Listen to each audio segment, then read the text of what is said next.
Hello friends, welcome back to my choice agriculture. Agriculture optional में से soil science का बहुत ज़्यादा इंपॉर्टेंट रोल रहता है। सॉइल साइंस पेपर 1 में आता है।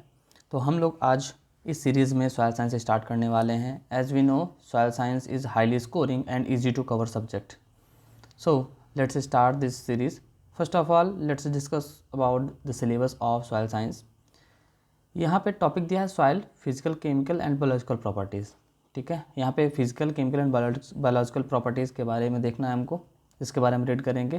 फिर processes and factors of soil formation, then soil formation कैसे होता है, वेदरिंग वगैरह, ये सारी चीज़ें हम देखेंगे। Soils of India, minerals and organic constituent of soil and their role in maintaining soil productivity. Actually UPSC को ये सिलेबस जो ये लिखा हुआ है यहाँ पे ऐड करना चाहिए, क्योंकि यहाँ पे ही आता है। तो हम लोग ये प्लस सॉइल वेदरिंग फॉर्मेशन ये सब इसी के साथ देखेंगे। Clear. Then soil productivity, minerals का क्या है रोल है सॉइल प्रोडक्टिविटी मेंटेन करने में, इसको हम सेपरेटली भी देखेंगे, सॉइल प्रोडक्टिविटी और सॉइल फर्टिलिटी को। Then essential plant nutrients and other beneficial elements in soil and plants, बहुत ज़्यादा इंपॉर्टेंट टॉपिक है। मैं इसको वेरी इंपॉर्टेंट कैटेगरी में रखता हूँ, क्योंकि यहाँ से जो क्वेश्चंस हैं हर साल 15 to 20 मार्क्स के आते हैं। क्लियर। और principles of soil fertility, soil testing and fertiliser recommendation. Clear. यहाँ पे फर्टिलाइज़र रिकमेंडेशन और सॉइल फर्टिलिटी के बारे में रीड करना है। देन INM, इसको शॉर्ट में INM रीड करते हैं। और ये क्वेश्चन ये भी वेरी इंपॉर्टेंट है। बायो फर्टिलाइज़र, जैसे कि ऑर्गेनिक फार्मिंग आजकल प्रमोट हो रही, तो ऑब्वियस है पूछा जाना। Then loss of nitrogen in soil, nitrogen fixation, ये और ये बहुत पूछा जाता है। अब क्वेश्चंस देखेंगे ना, उनमें आपको मिल जाएगा। देन इसमें से भी अराउंड 15 to 20 मार्क्स के आ जाते हैं क्वेश्चंस, कभी कभी 10 मार्कर भी आ जाता है, तो हम इसको भी देखेंगे। फिर nitrogen use efficiency in case of rice soil में देखेंगे, क्योंकि राइस सॉइल के लिए स्पेशली आ जाता है, स्पेशली ये IFS में भी ज़्यादा आता है। Then efficient phosphorus and potassium, ठीक है ये दिया हुआ है तो हम लोग इसको प्रिपेयर कर लेंगे, बट वैसे क्वेश्चन तो अभी तक मैंने कुछ खास देखे नहीं इससे। प्रॉब्लम सॉइल्स एंड दियर रिक्लेमेशंस, ये भी वेरी इंपॉर्टेंट कैटेगरी में है, क्योंकि यहाँ से भी क्वेश्चन आ जाते हैं, मतलब आते ही हैं, आ जाते नहीं, तो इसको भी हम लोग देखेंगे। अच्छा, प्रॉब्लम सॉइल्स में क्या है, एल्कलाइन, सैलाइन, एसिडिक, इस टाइप के बारे में क्वेश्चंस आते हैं। फिर वेस्टलैंड भी। अच्छा, ये प्रॉब्लम है तो इनका सॉल्यूशन भी देना होगा, तो यूपीएससी सॉल्यूशन बेस्ड भी पूछती है, तो आपको यहाँ पे ध्यान देना है। Soil factors affecting green house emission, तो इसको हम देख लेंगे। चलिए बात करते हैं अब soil physical, chemical and biological properties. हमारा पहला टॉपिक है ये soil physical, chemical and biological properties. तो यहाँ पे PYQs देख लेते हैं किस पैटर्न में आते हैं। यहाँ पे मैंने 3 दिए हुए हैं, हालांकि इनको शॉर्ट फॉर्म में कर लिया। इस पैटर्न में ही सारे क्वेश्चंस आते हैं।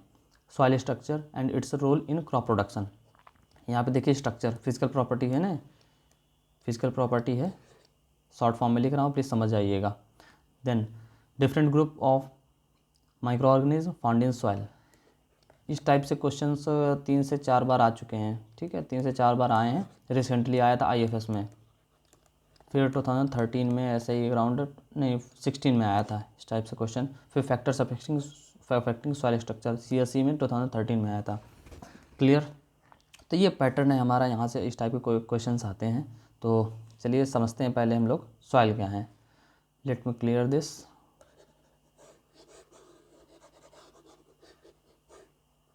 चलिए, what is soil? Soil is a natural body composed of inorganic, organic constituent having definite genesis and distinct nature of its own.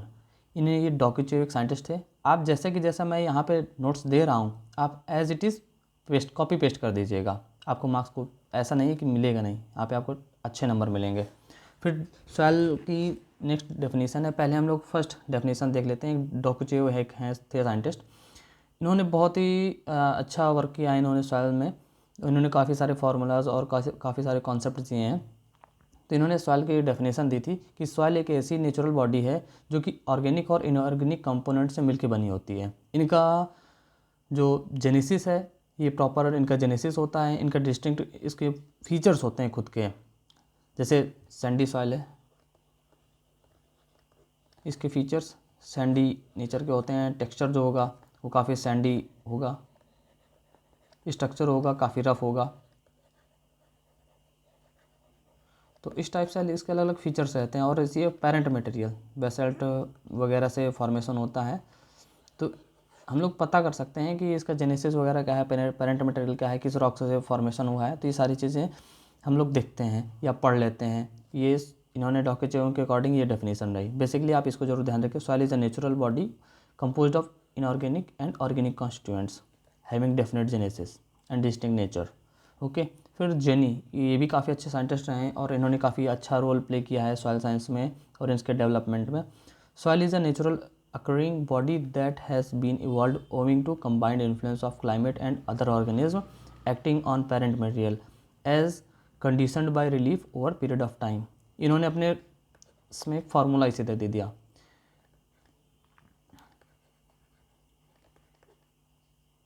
ठीक है, यहाँ पे भी अपने जो फार्मूला दिया उसी के बेस पे इन्होंने बना दिया था ये डेफिनेशन। क्लाइमेट और यहाँ पे प्रिसिपिटेशन है, देन टेम्परेचर है एंड ऑर्गेनिज्म। आर का तो अभी मुझे याद नहीं आ रहा। रिलीफ है, सॉरी, हाँ यहाँ पे रिलीफ मतलब टोपोग्राफी वगैरह पूरा ये सारी चीज़ें आ जाती हैं। तो उन्होंने अपनी जो कॉन्सेप्ट दिया था उसके बेस पे इन्होंने बताया पूरा, उसी के बेस पे डेफिनेशन बनाई। आप इस डेफिनेशन को आप आराम से याद कर सकते हैं। और एज़ इट इज़ जैसे मैं दे रहा हूँ आपको शॉर्ट फॉर्म में ही दे रहा हूँ। प्लीज़ आप ज़्यादा मेहनत मत करिए। अगर आपके पास ऑलरेडी टाइम कम है, अगर 2024 है आपका टारगेट, तो कोई प्रॉब्लम नहीं, आप अपने हिसाब से मॉडिफाई कर सकते हैं। तो यहाँ पे मैंने सबसे ज़्यादा इजी सॉइल की जो डेफिनेशंस हैं मैंने इजी दी हैं। चलिए अब समझते हैं ब्रांचेज ऑफ सॉइल। एक्चुअली हम लोगों को थोड़ा थोड़ा बेसिक समझना ज़्यादा ज़रूरी है, क्योंकि आईएफएस में थोड़े टेक्निकल क्वेश्चंस पूछ लिए जाते हैं, तो हमको थोड़ा सा बेसिक ज़रूर पता होना चाहिए। हालांकि मैं रिलेवेंट टॉपिक्स ही आपको कवर करा रहा हूँ, इररिलेवेंट सारे मैंने हटा दिए हैं यहाँ से। तो ब्रांचेस कौन कौन सी? पीडोलॉजी, यहाँ पे क्या है मैंने जो अंडरलाइन किया है यहाँ पे, genesis, survey, classification and the laws of geographic distribution. यहाँ पे क्या होता है कि ना, इस सॉइल का फॉर्मेशन कैसे हुआ है, इसका पूरा प्रोसीजर हम लोग पढ़ते हैं। ठीक है, कैसे इसका इवोल्यूशन हुआ, जैसे ह्यूमन का इवोल्यूशन हुआ है वैसे सॉइल का जिस तरह से इवोल्यूशन है उसकी स्टडी करते हैं बस। जैसे कि यहाँ पे कि pedology is the study of soil as a natural body. ठीक है। इडेफोलॉजी ये दूसरी ब्रांच है। दो मेन ब्रांचेस हैं इसकी, बाकी तो कॉन्सेप्ट्स हैं। देन इसका क्या है, सॉइल एंड प्लांट, इनका रिलेवेंस क्या है, इनका इन दोनों के बीच में रोल क्या रहा है, इस टाइप से चीज़ें पूछी जाती हैं इसमें से। मतलब बेसिकली हम स्टडी करते हैं इन सबकी। जैसे कि influence of soil on living things, basically plants, soil में प्लांट्स ही रहते हैं बेसिकली, तो उनका ही स्टडी करते हैं। Clear. Then soil fertility, soil fertility का बेसिक मतलब ये होता है कि सॉइल की ऐसी कैपेसिटी है कि कैपेसिटी ऐसी हो कि प्लांट्स को न्यूट्रिएंट्स प्रोवाइड कर सके, supply deliver nutrients. Clear. Then soil microbiology, यहाँ पे माइक्रोस्कोपिक पॉपुलेशन ऑफ सॉइल, ये माइक्रो ऑर्गेनिज्म पाए जाते हैं। माइक्रो ऑर्गेनिज्म, ये तो सिंबल मैंने माइक्रो को बना दिया है, प्लीज़ ध्यान दीजिएगा। तो माइक्रो ऑर्गेनिज्म जो होते हैं उनका रोल कैसा क्या है, माइक्रोबायोलॉजी लेवल पे सॉइल का फॉर्मेशन, सॉइल में इनका रोल, ये सारी चीज़ें हम पढ़ते हैं। जैसे कि बैक्टीरिया, ठीक है, वायरस, फंजाई, ठीक है, फंजाई एंड अर्थवर्म, ये सारी चीज़ें, इनका सब क्या रोल रहता है, ये सारी चीज़ें हम लोग पढ़ते हैं माइक्रोबायोलॉजी में। नेक्स्ट क्या है, सॉइल प्रोफाइल। चलिए हमारा नेक्स्ट टॉपिक यहाँ से स्टार्ट होता है सॉइल प्रोफाइल का। Late me clear this.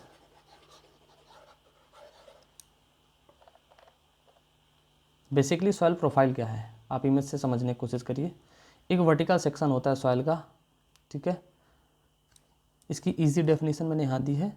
Soil profile is a historic record of all the soil forming processes and it forms the unit of study in pedological investigations.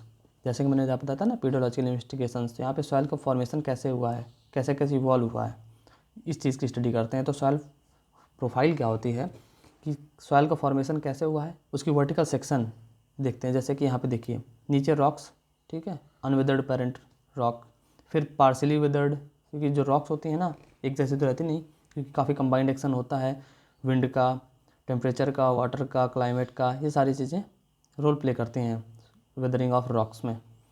Weathering of rocks जो होगी मैं आगे next बताऊंगा, आप परेशान बिल्कुल मत होइए।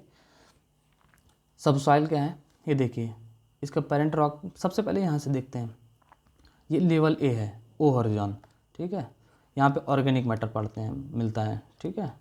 देन ये फॉरेस्ट सॉइल में ही पाई जाती है, फॉरेस्ट एरिया में सब ज़्यादा मिलता है ऑर्गेनिक मैटर, क्योंकि वहाँ के जो लिटर वगैरह होता है काफ़ी ज़्यादा जल्दी डिकम्पोज होता है माइक्रोबियल एक्शंस की वजह से। फिर top a layer, then minerals and humus, यहाँ ह्यूमस मिलता है। देन ई इल्यूविएशन लेयर, ठीक है, एक एल्यूविएशन और एक इल्यूविएशन होता है। तो ये जो हॉरिजॉन्स हैं ये मिलता है सब। टॉप सॉइल से जो क्या होगा, जब पानी यहाँ से भरेगा, टॉप सॉइल है, अब यहाँ से मिनरल्स एंड न्यूट्रेंट्स जाएंगे तो यहाँ पे लीच आउट हो जाएंगे। हालांकि यहाँ वाले मिनरल्स यहाँ आए, फिर यहाँ से यहाँ आ गए, तो इस तरह से लीच आउट कर जाते हैं और यहाँ पे लगभग स्टोर हो जाते हैं। क्लियर। तो ये है vertical section of soil through all its horizon and extending into the parent material. Vertical exposure to the horizon sequence is termed as soil profile. Clear? तो ये चीज़ें हो गई सॉइल हॉरिजॉन क्या होता है, सॉइल प्रोफाइल बेसिकली। चलिए, और सबसे बेसिक डेफिनेशन मैंने यहाँ पे दी है, बहुत ही आसान है। हिस्टोरिक रिकॉर्ड होता है सॉइल का फॉर्मिंग प्रोसेसेस में, इसे सॉइल प्रोफाइल बोलते हैं। अच्छा, ये क्वेश्चन आया था IFS में और CSE में भी आ चुका है। What is the difference between surface and सब सरफेस सॉइल। सरफेस सॉइल क्या होगी, soil up to depth of 30 centimetre, means ये सॉइल हो गई अभी यहाँ से लेके क्या हो गया 30 सेंटीमीटर तक, ठीक है। चलिए इस डायग्राम के थ्रू समझ लेते हैं। ये मान लीजिए ये जो है 30 सेंटीमीटर मान लीजिए। देन नेक्स्ट हो जाएगा इसके बाद की जो होगी ना, ये जो भी लेयर होगी ना वो सब सॉइल में आ जाएगी। तो मेन जो सॉइल होती है सरफेस सॉइल, अब इसमें से पोरोसिटी हाई होती है as compare to sub surface soil less होती है, कॉम्पैक्ट होती है sub surface soil. Then organic matter जो होता है अपर लेयर में एज ऑब्वियसली कम सबसे ज़्यादा होता है, less organic matter. Biological activities more, actually top surface होती है ना तो सब ज़्यादा बायोलॉजिकल एक्टिविटी होती है। माइक्रो ऑर्गेनिज्म से नीचे थोड़ा जाएगा 30 सेंटीमीटर के बिलो ज़्यादा, और microbial activities very less, mostly manipulated zone. Clear. Root activities more. ये बेसिक सारी चीज़ें हैं, हम लोग आराम से समझ सकते हैं। अगर आपको फिर भी डाउट होना तो कमेंट सेक्शन में आप बता दीजिएगा, कमेंट कर दीजिएगा, मैं आपको क्लियर कर दूंगा सारी चीज़ें। हालांकि मैंने जो भी नोट्स बनाए ना बहुत ही ईजी वे में बनाए ताकि सबको आसानी से समझ में आ जाए। It is completely weathered. हाँ, टॉप सॉइल जो होती है सबसे ज़्यादा वेदर्ड होती है, फाइनल जो होता है प्रोडक्ट होता है। जैसे खेत में जब आप जाएंगे ना तो जो टॉप सॉइल रहेगी सबसे ज़्यादा वेदर्ड इफेक्ट वेदरिंग उसकी हो चुकी होती है, और यहाँ पे जो इसेंशियल न्यूट्रिएंट्स होते हैं ना सब ज़्यादा यहीं पे होते हैं। फिर धीरे धीरे लीचिंग और रेन वाटर जाता है ना तो धीरे धीरे लीच आउट हो जाते हैं न्यूट्रिएंट्स। लीच आउट का मतलब क्या होता है ना कि सरफेस है, मान लीजिए अब बारिश हुई है, ठीक है, तो यहाँ पे जो न्यूट्रिएंट्स हैं ये एक लेवल के बाद पानी के साथ ना पर्कुलेशन होगा, इन्फिल्ट्रेशन हो जाएंगे, तो इस लेवल के ये मान लीजिए एक जोन है, जोन ए, यहाँ से न्यूट्रिएंट्स क्या करेंगे धीरे धीरे लीच आउट हो जाएंगे, तो यहाँ पे जो न्यूट्रिएंट्स होते हैं कम हो जाते हैं। हालांकि जो कल्टीवेशन वाला प्रोसेस करते हैं ना तो न्यूट्रिएंट की रिसाइकलिंग भी होती है, बट काफ़ी सारे न्यूट्रिएंट्स हो जाते हैं, लॉस्ट हो जाते हैं, और यहाँ पे जब आ जाए ना तो कॉम्पैक्ट हो जाती है सॉइल। क्लियर। अब यहाँ पे सबसे ज़्यादा जो इम्पोर्टेंट है सॉइल फिजिकल प्रॉपर्टीज़, बहुत ही ज़्यादा इंपॉर्टेंट टॉपिक है UPSC और PCS के एस्पेक्ट में, इवन IFS के एस्पेक्ट में। देन फिजिकल प्रॉपर्टीज़ कौन कौन सी होती हैं, यहाँ हमारा नेक्स्ट टॉपिक स्टार्ट हो गया। हम लोग सॉइल पढ़ा, सॉइल प्रोफाइल पढ़ा, देन सॉइल की कुछ ब्रांचेस भी पढ़ी थी। चलिए अब सॉइल फिजिकल प्रॉपर्टीज़ पढ़ लेते हैं। Texture, structure, density, porosity, consistency, temperature, colour, water content या वाटर होल्डिंग कैपेसिटी, ये सारी चीज़ें हम लोग सॉइल फिजिकल प्रॉपर्टीज़ में पढ़ते हैं। अच्छा, physical properties depends on the amount, size, shape and arrangement of mineral composition, ठीक है। जो पेरेंट मटेरियल होगा, रॉक मटेरियल या मिनरल मटेरियल, उनके जो शेप होता है, उनके केमिकल प्रॉपर्टीज़ होती हैं, उसके बेस पे ही डिपेंड कर होती है। ठीक है, इंडिपेंडेंट नहीं रहते, उसी पे डिपेंडेंट रहते, क्योंकि बेसिकली आप देखिए ना, कोई भी अच्छा पेरेंट होता है, उसका जो बेबी होगा, जो सन होगा या डॉटर होगी, तो उन्हीं से रिलेटेड रहती है ना, कोई ज़्यादा डिफरेंस तो आता नहीं है। रेयर केस होता है, बात अलग है। तो उसी तरह सॉइल में भी होता है। सॉइल भी एक लिविंग बॉडी होती है। साइंटिस्टों ने ये तक भी कहा है कि soil is a living body, because ये प्लांट्स को प्रोड्यूस करती है ना, उनको सपोर्ट करती है ग्रोथ में। तो अब हमारा पहला टॉपिक है ना, यहाँ पे सॉइल टेक्सचर। टेक्सचर क्या है, अगर जो BSc AG के ग्रेजुएट्स होंगे ना, उनको पता होगा आसानी से। अगर नहीं भी पता, चलिए मैं बताता हूँ। Soil texture may be defined as relative proportion of particles of various size. ठीक है, मतलब सैंड, सिल्ट एंड क्ले, एक फिक्स्ड प्रोपोर्शन होता है इनका। मान लीजिए 80% क्ले हो जाए, 80 तो नहीं होगी, ज़्यादा हो जाएगा, फिर वो 70% क्ले, देन सिल्ट हो जाए 10%, फिर सैंड हो जाए 10%, 70 20 10। तो इस टाइप से ये प्रोपोर्शन हो जाता है, एक फिक्स्ड रहता है। थोड़ा तो बहुत वेरी करता रहता है, बाकी तो फिक्स्ड रहता है ये। तो सॉइल टेक्सचर में रहता है कि relative proportion of sand, silt, clay. सबसे इजी लैंग्वेज है ना, relative proportion of sand, silt, clay, ये होता है सॉइल टेक्सचर। ठीक, और परमानेंट प्रॉपर्टी है ये, आपने बुक्स में पढ़ा होगा, ये जैसे परमानेंट, नेवर चेंज। देन अब हम पढ़ते हैं सैंड, सिल्ट, क्ले, इनका जो साइज़ है। एक ISS है, यहाँ पे जो फुल फॉर्म दिया है, international society of soil science. फिर USDA क्या है, United state department of agriculture. इन्होंने अपने अपने अकॉर्डिंग टू कैटेगराइज किया है, बट सबसे ज़्यादा ISS चलता है, इंटरनेशनल वाला। तो कोर्स सैंड जो होगी 2 mm से, यहाँ पे mm में सब चल रहा है, 2 mm से लेके 0.2 mm। ठीक है, फिर मीडियम सैंड तो कोई दिया नहीं यहाँ पे। फिर जो फाइन सैंड होगी 0.20 से लेके 0.002। सिल्ट का क्या होगा, 0.02 से लेके 0.002। देन क्ले का लेस देन 0.002। ठीक है, ये आप ध्यान दीजिएगा, 1D एग्ज़ाम में क्लियर काफ़ी इंपॉर्टेंट रहता है, और अगर आप कोट कर देंगे ना तो कोई प्रॉब्लम की बात नहीं है, आराम से आप समझ सकते हैं इन सबको। ये बेसिक है, इसलिए मैं आपको सारी चीज़ें बता रहा हूँ। अगर ये आप नहीं ध्यान देंगे ना तो आपको सॉइल साइंस समझ नहीं आएगी। वैसे सॉइल साइंस अगर ये सारे कॉन्सेप्ट आप क्लियर हो जाए ना, बहुत आसान है सॉइल साइंस, आप ईजिली स्कोर कर सकते हैं इसमें से। देन सिग्निफिकेंस क्या होता है, क्योंकि हम कोई चीज़ पढ़ रहे हैं तो उसका सिग्निफिकेंस भी तो होगा।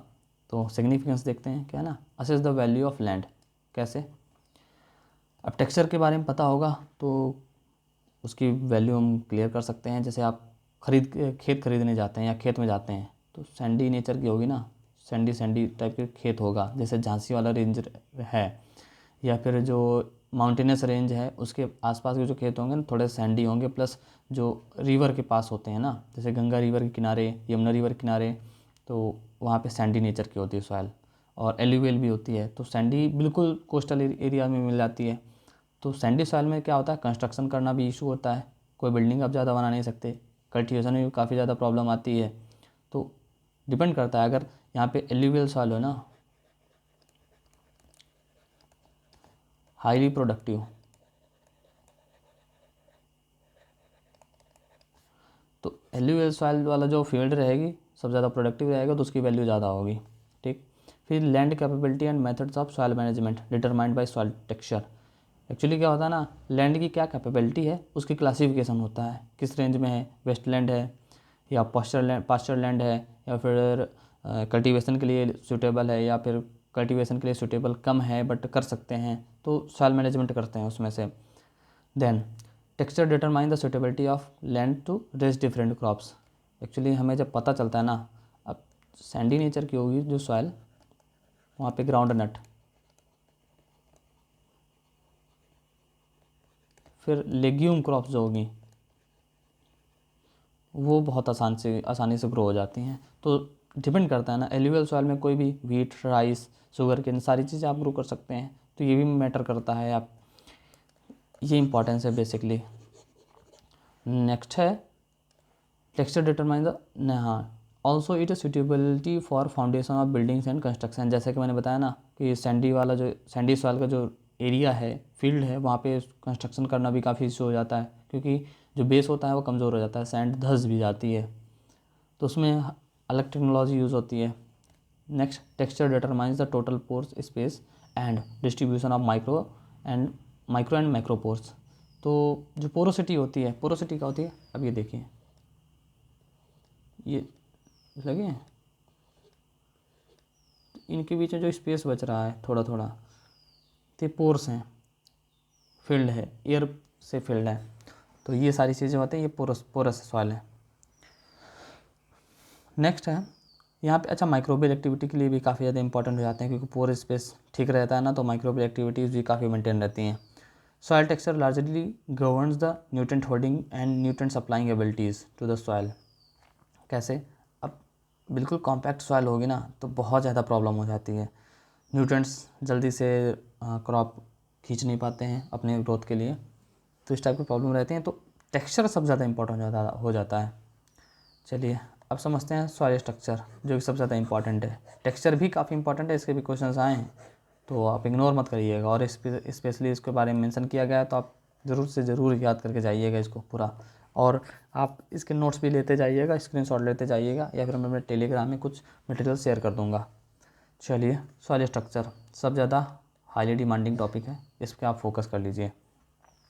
Soil structure may be defined as arrangement of primary particles, secondary particles into the certain definite pattern. ठीक है, फील्ड कंडीशन पे, वो भी किस पे, फील्ड कंडीशन पे, या नॉर्मल कंडीशन बोलते हैं। अरेंजमेंट, ये देखिए,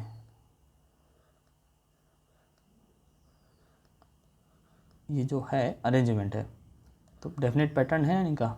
अब कुछ सॉइल ऐसी होंगी, तो इसी बारे में स्टडी करते हैं। It is the arrangement of primary particles, sand, silt, clay, secondary particles and voids in a certain definite pattern under the field conditions. In the broad sense, soil structure denotes size, shape and arrangement of particles and aggregates. Aggregates क्या होगा, थोड़ा सा बड़ा size, ठीक है। फिर size, shape and arrangement of voids means जो space मैंने बताया था ना, ये देखिए स्पेस, ये है, ये combination of voids and aggregates into various definite type of patterns. Clear, ये सारी चीज़ें रहती हैं बेसिकली। कौन कौन से टाइप्स होते हैं सॉइल स्ट्रक्चर के, ग्रेनुलर, ब्लॉकी, प्लेटी, कॉलमनर, प्रिज्मेटिक, ये 5 टाइप के होते हैं। कितने, 5। फिर से हम रिकैप कर लेते हैं, ग्रेनुलर, ब्लॉकी, प्लेटी एंड प्रिज्मेटिक एंड कॉलमनर। यहाँ पे ब्लॉकी जो होता है, ब्लॉकी और प्लेटी तो छोड़ दीजिए, ब्लॉकी सबसे ज़्यादा इंपॉर्टेंट रहता है रूट क्रॉप के लिए। एक होता है क्रम्बी टाइप का, इन्हीं में से डिराइव होता है, ठीक है, क्रम्बी स्ट्रक्चर जो होता है सॉइल का, बहुत ज़्यादा इंपॉर्टेंट होता है। और ये जो अगर जिस दिन सॉइल में रहेगा, स्पेशली एलुवियल सॉइल में रहेगा, लोमी सॉइल जो आपने पढ़ेंगे, लोमी सॉइल या एलुवियल सॉइल,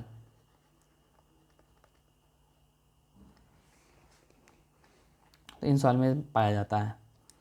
और जहाँ पे क्रम्बी स्ट्रक्चर मिलेगा, क्रॉप प्रोडक्शन काफ़ी अच्छा रहेगा और कल्टीवेशन में आपको आसानी से रहेगी। इंपॉर्टेंस क्या है, अच्छा, स्ट्रक्चर का डेफिनेट आप ये देख सकते हैं, ब्लॉक टाइप का है, फिर थोड़ा सा प्लेटी टाइप का रहता है स्ट्रक्चर इसका, कॉलमनर मतलब ऐसे रहता है, प्रिज्मेटिक लगभग हल्का आपका थोड़ा सा ये पैटर्न रहता है। फिर इम्पोर्टेंस क्या है, चलिए समझते हैं। अगर हम कोई टॉपिक पढ़ रहे हैं तो क्यों पढ़ रहे हैं, पता होना चाहिए। एक तो हमें पता है कि स्ट्रक्चर, इसका सॉइल स्ट्रक्चर से काफ़ी ज़्यादा क्वेश्चन आते हैं, तो इसका इंपॉर्टेंस भी होगा कुछ, और इसका डायरेक्टली क्वेश्चन पूछ लिया जाता है। Importance, the influence the amount and nature of porosity in soil. Clear, porosity जो होता है उसको इन्फ्लुएंस करता है। अगर बिल्कुल टाइटली बाइंड रहेंगे, देखिए ऐसे टाइटली बिल्कुल बाइंड रहेंगे ना, तो क्या होगा, पोर्स फिल्ड रहेंगे, पोर्स हैं रहेंगे ही नहीं। इससे क्या होगा ना, एक तो CO2 O2 इनका जो एक्सचेंज होता है ना, एक्सचेंज काफ़ी इशू रहेगा न्यूट्रिएंट सप्लाइंग में। फिर माइक्रो ऑर्गेनिज्म यहाँ पे जैसे मान लीजिए काम कर रहे हैं, उनका भी एक्शन रहता है, तो ऑक्सीजन जाएगी नहीं तो वो मर जाएंगे, काम नहीं कर पाएंगे। Then governance of water and air permeability in the soil, जैसा कि मैंने बताया CO2 एंड O2 का एक्सचेंज को मेंटेन करते हैं, और वाटर जो होता है वो कितना जा रहा है। अगर टाइटली बाइंड है सॉइल तो फिर कम जाएगा, अगर थोड़ा सा लूज़ है तो आराम से इन्फिल्ट्रेट कर जाएगा, रन ऑफ जब होगा तो इन्फिल्ट्रेट कर जाएगा। Increase water holding capacity, soil water relationship and growth in micro organism. ठीक है। फिर influence soil drainage and availability of plant nutrients. जैसा कि मैंने बताया कि जब बायोलॉजिकल ऑर्गेनिज्म जब वर्क करेंगे, माइक्रो ऑर्गेनिज्म, वो इस जाहिर सी बात है कि सब न्यूट्रिएंट्स प्रोवाइड करेंगे, फिर उनके ग्रोथ में इन्फ्लुएंस होगा, प्लांट को सप्लाई करेंगे। अब management of soil structure. Soil structure का management, it aims at the improvement and maintenance of soil structure. हमको क्या करना है कि सॉइल का जो स्ट्रक्चर है ना उसको मेंटेन करना है और उसको इम्प्रूव करना है, ताकि जो स्ट्रक्चर है डिस्ट्रॉय ना हो। अगर डिस्ट्रॉय हो गया तो क्रॉप प्रोडक्शन में अफेक्ट करेगा। क्लियर। यहाँ से आप डिराइव कर सकते हैं कुछ डेटा, क्रॉप प्रोडक्शन में रोल क्या है इनका। एक तो न्यूट्रिएंट अवेलेबिलिटी, ठीक है, अब nutrient, plant nutrient supply, then microorganism की ग्रोथ होगी तो उनसे हेल्प होगा, ठीक है, माइक्रोबियल एक्टिविटी से क्रॉप ग्रोथ होगी। देन वाटर होल्डिंग कैपेसिटी, इससे क्या होता है, क्रॉप प्रोडक्शन में हेल्प होगी। इस टाइप से आप डिराइव कर सकते हैं। आप एनालाइज करिए इस डेटा को जो मैं बता रहा हूँ। फिर कल्टीवेशन में क्या है, काफ़ी सारे चैलेंजेस होते हैं जिसकी वजह से इसका मैनेजमेंट काफ़ी ज़्यादा ज़रूरी होता है। The general principles relevant to structure management are tilling soil at optimum moisture condition to ensure least destruction of soil structure. Problem क्या होती है ना, जब ड्राई सॉइल है, अब उसमें से क्या होना, जब फार्म इम्प्लीमेंट्स चल जाते हैं, ठीक है, तो क्या होगा, ये जो स्ट्रक्चर है सॉइल का ये टूट जाते हैं। अब यहाँ से जाएगा तो ये टूटने लगते हैं, इससे क्या होगा, स्ट्रक्चर चेंज हो जाता है, और स्ट्रक्चर चेंज हुआ तो क्रॉप प्रोडक्शन में इशू होगा। नेक्स्ट है, हाँ, तो इसका सेकंड कॉन्सेप्ट क्या है ना कि जब मॉइस्चर हो, ऑप्टिमम मॉइस्चर, ठीक है, इतना हो कि जैसे आप अगर फील्ड में जाएं तो आप आराम से पैर ना धंसे आपका और आराम से आप वॉक कर सकें, तो इस टाइप की जो मॉइस्चर कंडीशन होती है वो ऑप्टिमम होती है। तभी आपने अगर ध्यान दिया होगा ना, फील्ड कंडीशन में क्या होता है कि जब फील्ड इतनी सूख जाती है कि हल्का सा मॉइस्चर रहता है, तभी उसका टिलिंग करते हैं, जुताई जिसको हिंदी में बोलते हैं ना, कल्टीवेशन तभी करते हैं। नेक्स्ट है suitable tillage and minimum tillage practices to minimise the loss of aggregates, stabilising organic substances. हाँ, ऑर्गेनिक सब्सटेंसेस क्या होता है ना, बहुत ज़्यादा इंपॉर्टेंट रहते हैं। जो स्ट्रक्चर रहता है ना उसका ऐसा स्ट्रक्चर रहता है कि ऑर्गेनिक सब्सटेंस को अपना होल्ड करके रखते हैं, और जो ऑर्गेनिक मैटर रहता है ना सॉइल स्ट्रक्चर को इम्प्रूव करता है, कभी डिस्ट्रॉय नहीं करता है, और ऑर्गेनिक मैटर जहाँ जहाँ रहेगा हमेशा हेल्प करता है लगभग। Then covering soil crops with organic material, जैसे मल्चिंग करते हैं ना, मल्चिंग करना। मल्चिंग क्या होता है, आई होप पता होगा, नहीं पता तो क्या होगा, फील्ड कंडीशन में क्या है कि थोड़ा सा जो स्ट्रॉ मटेरियल है यहाँ पे से डाल देते हैं, इससे क्या होगा, वाटर लॉस कम हो जाएगा, थोड़ा सा कम हो जाता है, तो मल्चिंग कर देते हैं। ये हमारे मैनेजमेंट प्रैक्टिसेस होती हैं। पहला क्या था, tillage at optimum level of moisture content, फिर जो सूटेबल टिलेज और मिनिमम टिलेज है ना उसके जो प्रैक्टिस करनी चाहिए, फिर covering soil surface with organic material या मल्चिंग, फिर incorporation of crop residues and animal manures, basically FYM, वो इनकॉर्पोरेट कर दीजिए, उससे क्या होगा ना, स्ट्रक्चर मेंटेन रहेगा। सूटेबल क्रॉपिंग सिस्टम, इसका रोल क्या है, अब आप वीट के ग्रो करते रहिए, वीट ग्रो करेंगे तो हेवी इम्प्लीमेंट्स या जो फार्म इम्प्लीमेंट्स होते हैं वो चलते रहेंगे, उससे क्या होगा, सॉइल स्ट्रक्चर डिस्ट्रॉय होगा। अगर आप क्रॉपिंग पैटर्न मेंटेन रखेंगे उससे क्या होगा ना, सॉइल स्ट्रक्चर इम्प्रूव होगा। ये सारी चीज़ें रूल हैं इनका, तो क्रॉपिंग पैटर्न आप ध्यान रखें। फिर फॉस्फेटिक फर्टिलाइजर जो होते हैं इनको अप्लाई करते रहिए, साल में एक बार कर दीजिएगा, 80 to 100 kg के around. Inclusion of grasses and short crops, ठीक है, तो क्रॉप रोटेशन में यहाँ पे शॉर्ट तो पता नहीं क्या है, क्रॉप क्रॉप्स एक्चुअली वो होगा शायद लेग्यूम क्रॉप्स। ऑर्गेनिक मैटर क्या होता है, इंक्रीज़ करते हैं, नाइट्रोजन कंटेंट क्या होता है, इंक्रीज़ करते हैं, ग्रीन मैन्योरिंग बहुत इंपॉर्टेंट है। तो ये सारे चीज़ें रहीं सॉइल स्ट्रक्चर को मैनेजमेंट में, और इनका रोल कैसा क्या है, आप इन्हीं इस डेटा को पूरा एनालाइज करके आप इनका रोल क्या है वो आप बता सकते हैं। चलिए, हम लोगों ने सॉइल स्ट्रक्चर पढ़ लिया, थोड़ी सी 2-3 और जो फिजिकल प्रॉपर्टीज़ हैं उनके बारे में डिस्कस कर लेते हैं। Densities of soil. Density is the weight per unit volume of substance. क्या होता है, कोई सब्सटेंस मान लीजिए, इसका वेट क्या है, ये हो गया density, weight per unit volume. Clear. Then it is expressed in gram per cubic centimetre.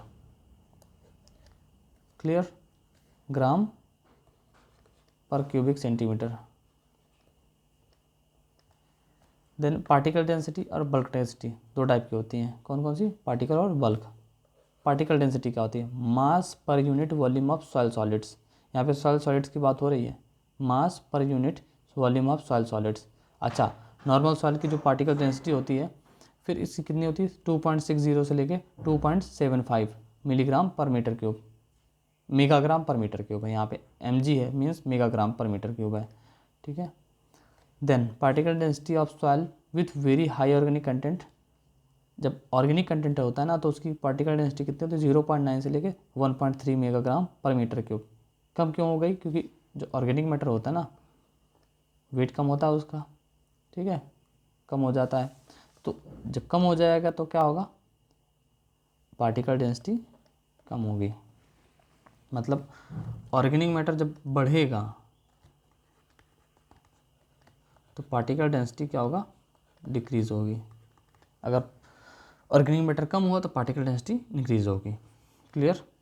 अब ये वनडे एग्जाम के लिए काफ़ी इंपॉर्टेंट फैक्ट है, क्योंकि इस टाइप से क्वेश्चन BHU वगैरह में या कैटेट वगैरह में पूछे जाते हैं। तो अब हमारे यहाँ टारगेट वनडे एग्जाम्स नहीं है। अच्छा, जो भी एस्पिरेंट इसको देख रहे हैं तो ध्यान देते जाइएगा, अगर कोट करते हैं तो आपके मार्क्स बढ़ जाते हैं। बल्क डेंसिटी यहाँ पे the mass per unit volume of dry soil, volume of solids and pore space. यहाँ पे पोर स्पेस हटा दिए जाते हैं। तो इनका जो ये रहा data, mass per unit volume of dry soil. Actually dry कैसे करते हैं, ओवन में कर देते हैं, हॉट एयर ओवन में, वहाँ पे ड्राई करते थे, फिर उसका वेट लेते हैं। क्लियर। फिर bulk density of soil is always smaller than particle density. Clear, क्योंकि इसमें क्या है ना कि जो मान लीजिए सॉइल थे, इनका वेट कर लिया, तो मान लीजिए 5 ग्राम निकला या 10 ग्राम निकला। अब पार्टिकल बल्क डेंसिटी क्या होगा ना कि यहाँ पे जो पोर स्पेस था ये सब इंक्लूड हो गया, बट बल्क डेंसिटी में क्या होगा, यहाँ पे नहीं होगा। यहाँ पे ड्राई कर दिया, पहले नॉर्मली ले जाएगा, फिर ड्राई कर लिया जाएगा, फिर इसका माइनस कर देते हैं उससे। तो इतना में ज़्यादा डीप में जाने की ज़रूरत नहीं है। तो इंपॉर्टेंस क्या है बल्क डेंसिटी की, बल्क डेंसिटी सॉइल के जो टोटल पोर स्पेस होता है ना, और मैक्रो पोर, उनसे क्या होता है, ऑक्सीजन एक्सचेंज होता है, CO2 और O2 एक्सचेंज होता है। तो सॉइल, वाटर, एयर ऐसे रोल प्ले करता है। ठीक, इससे क्या होता है, क्रॉप ग्रोथ। अगर ये बैलेंस रहेगा तो क्रॉप ग्रोथ अच्छी होगी, ये बैलेंस नहीं रहा तो क्रॉप की ग्रोथ में हेल्प नहीं होगा और अफेक्ट हो जाएगी crop. Infiltration, permeability, percolation of water also depends on the bulk density. Clear. यहाँ पे मैंने पोरोसिटी, हम लोगों ने बल्क डेंसिटी पढ़ लिया। पोरोसिटी अब देख लीजिए, porosity refers to the percentage of soil volume occupied by pore space. ये समझिए, ये जो स्पेस बच रहा है ना, पोरोसिटी डायग्राम के थ्रू आप देख लीजिए। नॉर्मल सॉइल का क्या होगा, वाटर वगैरह आसानी से चला जाएगा, एयर आसानी से चला जाएगा, लेकिन जो कम्पैक्टेड सॉइल रहती है, जो B हॉरिजॉन या E हॉरिजॉन में थी, सॉइल थोड़ा कम रहेगी, मॉइस्चर कंटेंट बहुत ही कम है, बट इसमें क्या है, सब कुछ ऑप्टिमम है।